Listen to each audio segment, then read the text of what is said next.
Hello class 8 students, welcome to study fi success. तो हम पढ़ रहे थे अपने chapter number 8 force and pressure. तो लास्ट क्लास में हमने non contact forces and contact forces के बारे में देखा था।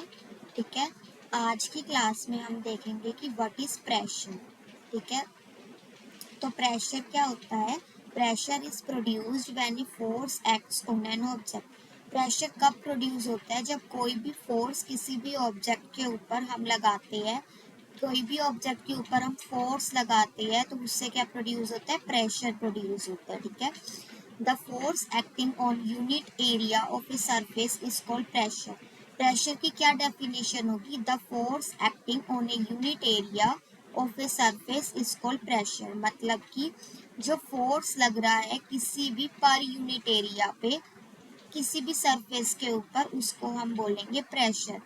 फॉर्मूला क्या होगा? Pressure is equals to force upon area. ठीक है, the effect of a force depends on the area of the object on which it acts. तो प्रेशर किस पे डिपेंड करता है? फोर्स और एरिया के ऊपर। इस फॉर्मूले से हमें पता चल रहा है। तो जितना इफेक्ट फोर्स का होगा, फोर्स के इफेक्ट के ऊपर डिपेंड करता है। ठीक है, depends on the area of the object. Effect force depend करता है कि कितने एरिया पे हम फोर्स लगा रहे हैं। ठीक है, note that the area is in denominator in the above expression. तो इसमें देखो आप कि एरिया किस में है? डिनोमिनेटर में है। इस एक्सप्रेशन में एरिया किस में है? डिनोमिनेटर में। और फोर्स किस में है? न्यूमिनेटर में। तो जितना कम एरिया होगा, जितना कम हमारे पास, आप मैथ्स में भी करते हो, जितना कम आपके पास डिनोमिनेटर होता है उतना ज़्यादा क्या होता है? वैल्यू आती है। ठीक है, ऐसे ही जितना कम एरिया होगा उतना ज़्यादा प्रेशर लगेगा फोर्स के साथ। ठीक है, एसआई यूनिट क्या होती है पावर की? न्यूटन्स पर स्क्वायर मीटर। ये हमारी एसआई यूनिट होती है प्रेशर की, जिसको हम क्या बोलते हैं? पास्कल। ठीक है, पास्कल हमारी प्रेशर की एसआई यूनिट है। ठीक है, the pressure depends on two factors. दो फैक्टर के ऊपर प्रेशर डिपेंड करता है। वो कौन कौन से फैक्टर्स है? फोर्स के ऊपर और एरिया के ऊपर। ठीक है, the same force can produce different pressure depending on the area over which it acts। तो सेम फोर्स हमारे पास डिफरेंट डिफरेंट प्रेशर क्रिएट कर सकता है, डिपेंडिंग कि किसके ऊपर डिपेंड कर रहा है? कि एरिया के ऊपर। अगर एरिया ज़्यादा है तो प्रेशर कम लगेगा। वही फोर्स में अगर आप फोर्स उतना ही लगा रहे हो, मान लो 5 न्यूटन आप फोर्स लगा रहे हो।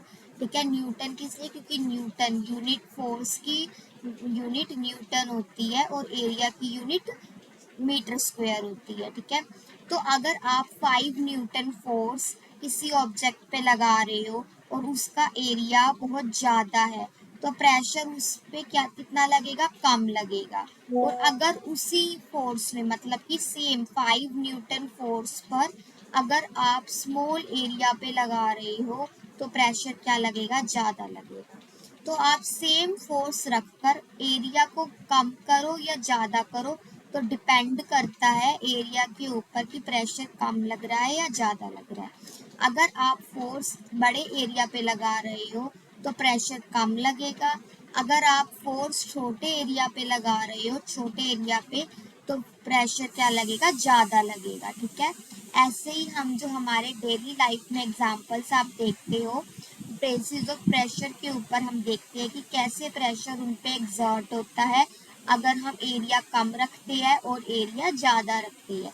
ये डेली लाइफ की ऑब्जर्वेशंस के एग्जाम्पल्स है जो कि हम अपनी डेली लाइफ में देखते हैं और आप एक्सपीरियंस करते हो on the basis of pressure. हम ये एग्जाम्पल्स हम देखते हैं। ठीक है, फर्स्ट एग्जाम्पल है why school bags have wide strips.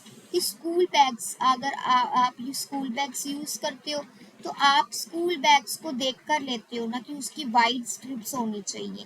मतलब कि थिन स्ट्रिप्स नहीं होनी चाहिए, मोटी स्ट्रिप्स होनी चाहिए। जैसे कि आपको ये पिक्चर में दिख रहा है, थिक स्ट्रिप्स है, मतलब कि चौड़ी चौड़ी वाइड स्ट्रिप्स हैं। तो ऐसा क्यों होता है? हमें ऐसे स्कूल बैग्स क्यों प्रेफर करने चाहिए जिसकी वाइड स्ट्रिप्स होती है? क्योंकि जिस स्कूल बैग की वाइड स्ट्रिप्स होगी तो आपका क्या होगा, जो वेट होगा बैग का वो लार्ज एरिया पे लगेगा, ठीक है। जो बैग का जो वेट होगा ये लार्ज एरिया पे लग रहा है, आपके शोल्डर के ऊपर लार्ज एरिया में होगा, ठीक है। जो कि अगर लार्ज एरिया होगा तो लेस प्रेशर लगेगा शोल्डर के ऊपर। ये अभी हमने पिछली स्लाइड में देखा कि एरिया ज्यादा होगा तो प्रेशर कम लगेगा, एरिया कम होगा तो प्रेशर ज्यादा लगेगा, ठीक है। ठीक है, तो इसीलिए हमें वाइड स्ट्रिप्स होगी तो वो लार्ज एरिया होगा वाइड स्ट्रिप्स का, तो उसमें क्या होगा, शोल्डर में आपको प्रेशर कम लगेगा, और प्रेशर कम लगने की वजह से आप कंफर्टेबली हैवी बैग को उठा सकोगी। अगर बैग की वाइड स्ट्रिप्स नहीं होंगी, पतली पतली स्ट्रिप्स होंगी, तो एरिया क्या होगा, कम होगा शोल्डर के ऊपर, और एरिया कम होने की वजह से प्रेशर शोल्डर के ऊपर ज्यादा लगेगा, जिसकी वजह से आपको बैग हैवी लगेगा और आप कंफर्टेबली बैग को नहीं उठा सकोगी। इसीलिए हम प्रेफर करते हैं वाइड स्ट्रिप्स हो बैग की, ताकि उसमें लेस प्रेशर लगे हमारे शोल्डर्स के ऊपर और हम अपने बैग को कंफर्टेबली उठा सके लेस प्रेशर के साथ, ठीक है। सेकंड एग्जांपल है, why porters place a round piece of cloth on their heads, कि ये जो पॉटर्स होते हैं ये जो राउंड पीस अपने क्लॉथ का राउंड पीस बनाकर अपने हेड्स के ऊपर क्यों रखते हैं, ठीक है। राउंड पीस ऑफ क्लॉथ मतलब जैसे कि ये जो आपको दिख रहा है एक गोल गोल कपड़ा लपेट के जो बांध के अपने हेड के ऊपर रखते हैं, वो ऐसा क्यों करते हैं। तो पॉटर कौन होते हैं, a person employed to carry heavy luggage, जो पर्सन हैवी लगेज और अदर जो हैवी सामान होता है उनको उठाते हैं, ठीक है। और अपने जो हैवी लगेज और अपने जो कोई भी हैवी लोड होता है उसको उठाते हैं, उन पर्सन्स को हम क्या कहते हैं, पॉटर कहते हैं। आपने रेलवे स्टेशन पे, बस स्टैंड पे आपने देखा होगा कि कोई पर्सन आपका सामान लेके जाता है, आप जिसको बुलाते हो सामान लेके अपने हेड के ऊपर रखता है, तो वो उनको क्या कहती है, पॉटर कहती है, ठीक है। तो जो वो पॉटर्स होते हैं वो अपने हेड के ऊपर एक थिक मोटा और राउंड पीस ऑफ क्लॉथ रखते हैं। जब वो भारी सामान उठाते हैं, ठीक है, भारी सामान इसके thick round piece of cloth के ऊपर रखते हैं, ठीक है।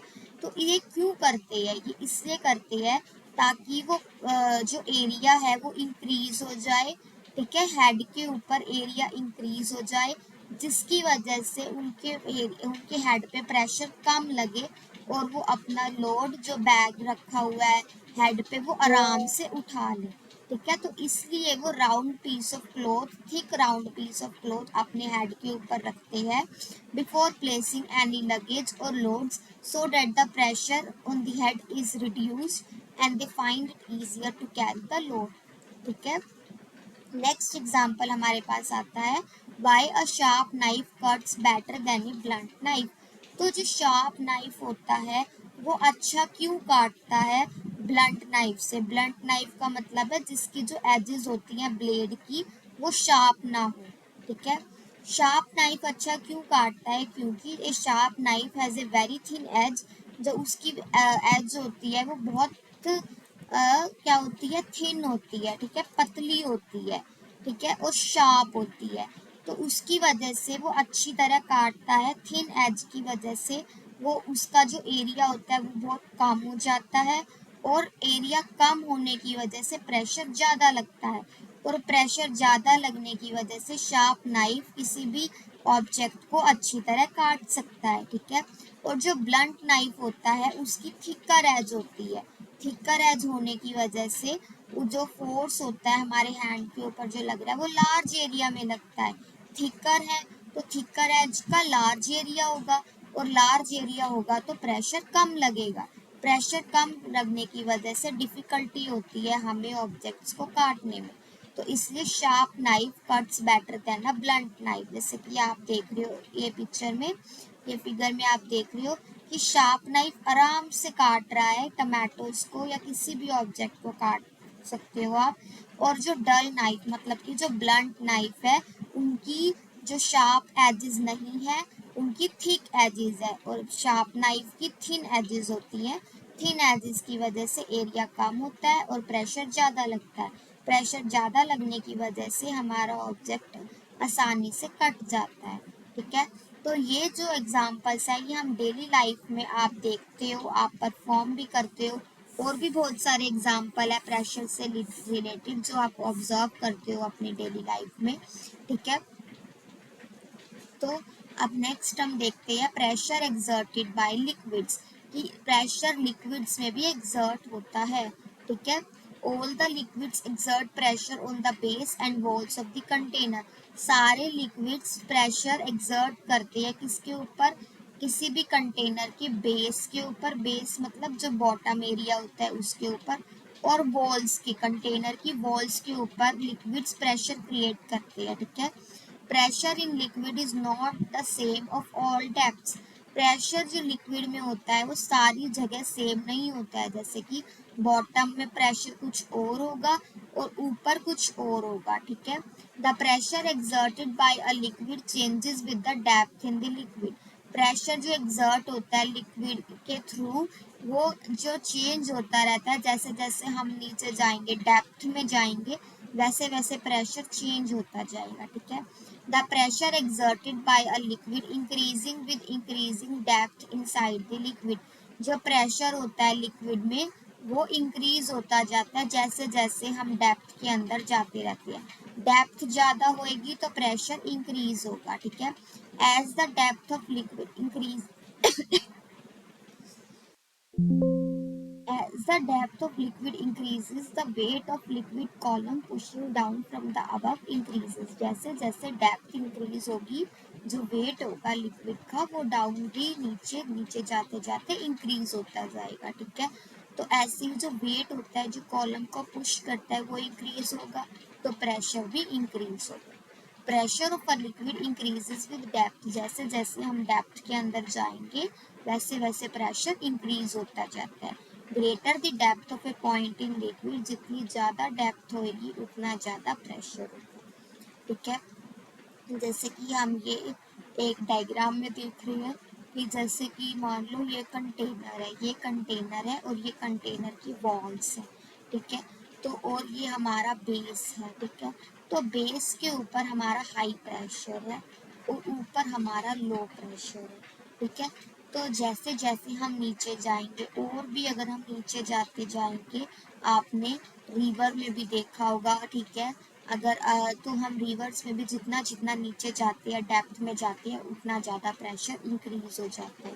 ठीक है, ऐसे ही हमारे पास कंटेनर है, इसकी बेस में मतलब कि नीचे डेप्थ में प्रेशर इंक्रीज है, हाई प्रेशर है, और जो ऊपर है हमारा जो ऊपर है तो उधर क्या है, प्रेशर लो है। ठीक है, ऐसे ही जो हमारे लिक्विड्स होती है also exert pressure on the walls of the vessel, vessel की वॉल्स पे भी प्रेशर एक्सर्ट करते हैं, तो sideways pressure exerted by liquid also increases with the depth of liquid, जो प्रेशर वॉल्स पे क्रिएट होता है, जैसे कि ये वॉल्स है, ये वॉल्स है, इनके ऊपर प्रेशर क्रिएट हो रहा है, और जो ये जो साइडवेज प्रेशर आपको दिख रहा है लिक्विड्स का ये डेप्थ के साथ साथ इंक्रीज होता है। ठीक है, तो ऐसे ही हमने देखा इस डायग्राम में कि डेप्थ नीचे है, डेप्थ नीचे होती है ना, तो ये डेप्थ नीचे है तो यहाँ प्रेशर क्या है ज़्यादा और ये ऊपर है तो प्रेशर क्या है कम।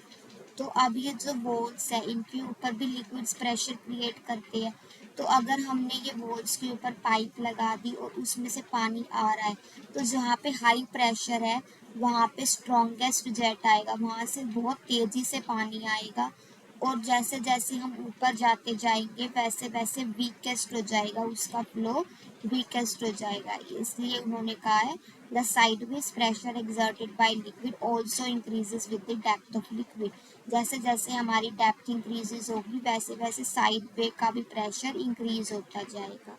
ठीक है, तो ये हमने डायग्राम से समझा कि कैसे प्रेशर लिक्विड क्रिएट करते हैं और कैसे वॉल्स पे भी प्रेशर लगता है और हमारे बेस पे और वॉल्स पे कैसे प्रेशर एक्सर्ट करती है लिक्विड्स। जैसे जैसे हम बेस में नीचे जाएंगे डेप्थ में जाएंगे प्रेशर इंक्रीज होगा, और अगर हम साइडवेज में देखें कि वॉल्स के ऊपर प्रेशर लग रहा है वैसे वहाँ पर भी प्रेशर इंक्रीज होगा, डेप्थ में प्रेशर इंक्रीज होगा और ऊपर प्रेशर लो। ठीक है, आज के लिए इतना ही। आई होप आपको समझ आया होगा If you want the notes of this video, go to the group description and download the Studify Success app to access the notes.